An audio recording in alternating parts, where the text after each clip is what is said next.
Can we ask you to stand for God Bless America? We want Keegan Smith and Monet Emery to come back. They did the incredible job on our national anthem.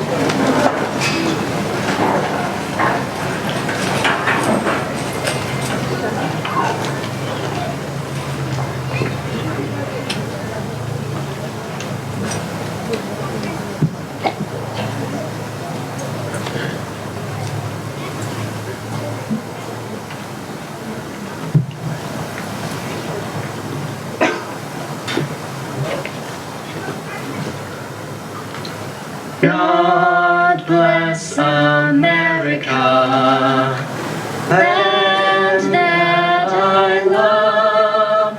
Stand beside her and guide her through the night with the light from above. From the mountains to the prairies, to the oceans, white with foam.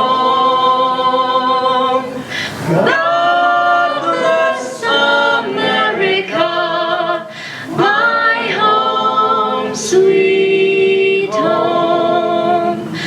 From the mountains to the prairies, to the oceans, white with foam.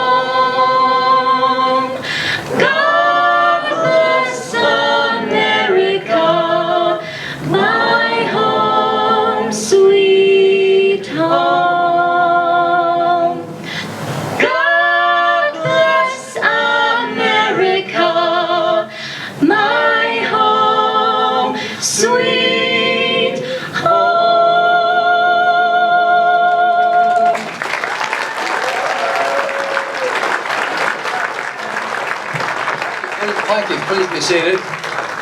We're going to bring back the main event band. And while they get set up, I want to tell you just a quick story that was running through my mind about how people in the military work with whatever they have to deliver the job.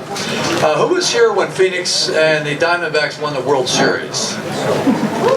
Well, you may remember a B-2 stealth bomber flew down Central Avenue and went over the open stadium. It was absolutely stunning and spectacular.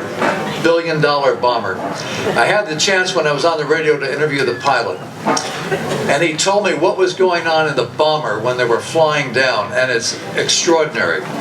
They flew all the way from the Middle East. They were refueled multiple times on the way over. And this plane is worth its weight in gold. It costs as much as if it was pure gold. Crew of two, going down Central Avenue, and they started piping the stadium sound into the B-2 bomber as it was approaching Glendale Avenue, coming down Camelback, and they could hear what was going on in the stadium. And they knew right when the audience saw the bomber, the crowd erupted. And they did their flyby, and a listener was able to send me a picture. I have it on my wall of the B-2 right over the stadium.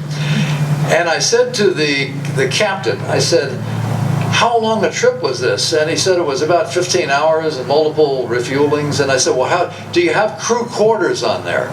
What he said shocked me. He said, no, we have an aluminum cot that we take turns sleeping on. A little camping cot they get from an outdoor store in this B-2 bomber. And that's all they had to sleep on to lighten it up so they could carry more armament in war. Thought that was just an amazing indication of what the military does.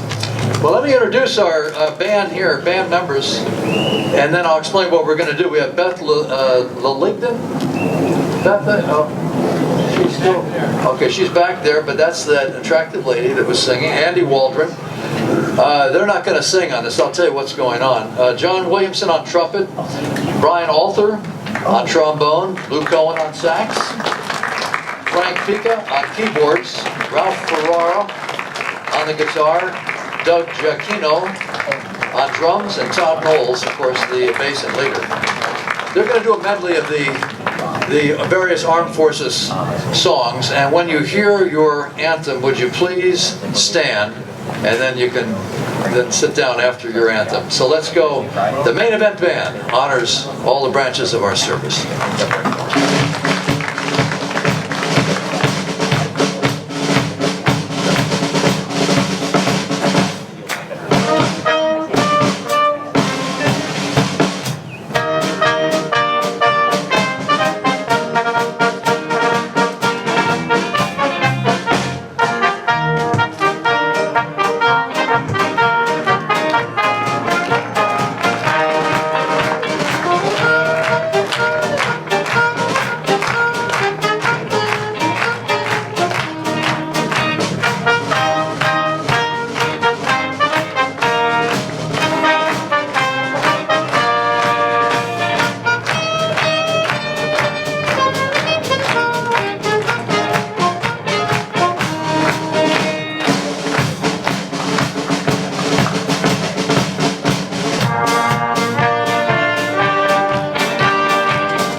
And it's been an honor for me to be included in this program. I am so proud of what Carefree has done and so proud of all our veterans. God bless them and God bless the USA.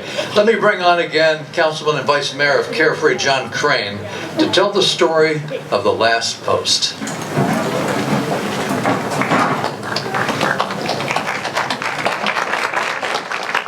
So Preston, this is a great job. Thank you. We'll bring you back next year. Thank you for all our speakers, including Colonel Houck, and thank you all for spending your Veterans Day with us and sharing your thoughts and perspectives. So it's an honor to have you here and all of our other speakers. So the last post is a fitting way for us to close our program today. We have all heard this trumpet call, but may not know the origins in military tradition. The British Army tradition has given us two bugle calls, the first and the second post. The first post, done in the morning, marks the start of the inspection of the camp and the quarters.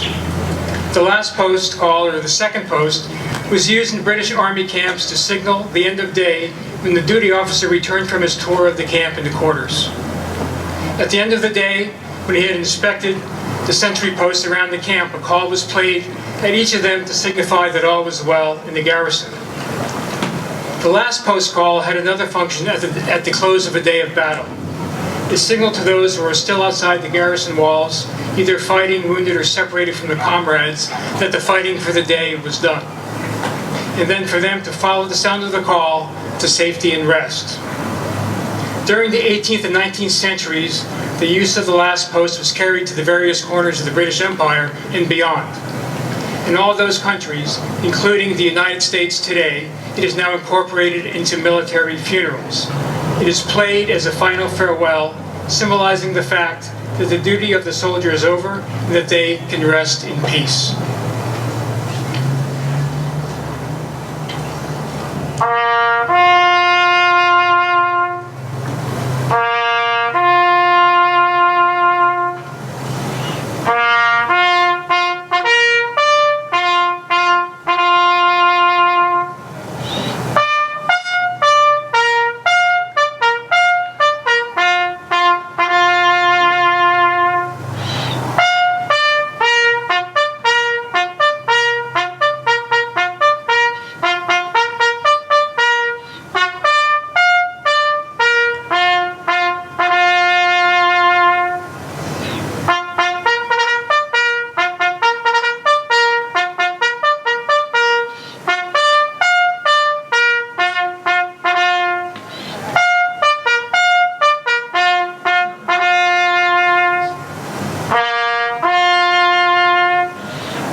So now we will close with the traditional playing of taps. First, I would like to share with you the haunting meaning of this music. Day is done, gone the sun, from the lake, from the hill, from the sky, all is well, safely rest, God is nigh. Go to sleep, peaceful sleep, may the soldier or sailor God keep, on the land or the deep, safe in sleep. Love, good night, must thou go when the day and the night need thee so? All is well, speedeth all to their rest. Fades the light, and afar goeth day, and the stars shineth bright. Fare thee well, day has gone, night is on. Thanks and praise for our days neath the sun, neath the stars, neath the sky, as we go, this we know, God is nigh.